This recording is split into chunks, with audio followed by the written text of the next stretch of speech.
কথা কি জানো, যখন আমরা স্ট্রেস থাকি, আমরা টেনশনে থাকি, আমরা ঘাবড়ে যাই, তখন আমাদের অনেকেই উপদেশ দেয়, পরামর্শ দেয়, বলে যে কিছু হবে না।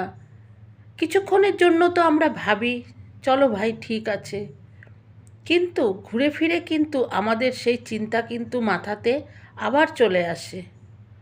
আর তখন সেখান থেকে বেরোনোর একটাই উপায়, কিন্তু সেটা হচ্ছে ভগবানে বিশ্বাস করা।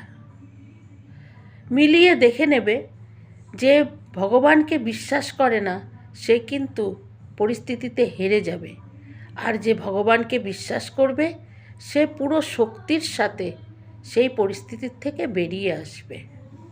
অনেক সময় আমরা অনেক ঘাবড়ে যাই, অনেক স্ট্রেসে থাকি, অনেক টেনশনে থাকি, তখন অনেকেই আমাদের উপদেশ দেয়, পরামর্শ দেয় যে চল ভাই কিছু হবে না, সব ঠিক হয়ে যাবে। আমরা ভাবি হ্যাঁ হয়তো ঠিক হয়ে যাবে, কিন্তু ঘুরে ফিরে কিন্তু চিন্তা ঠিক চলে আসে মাথায়।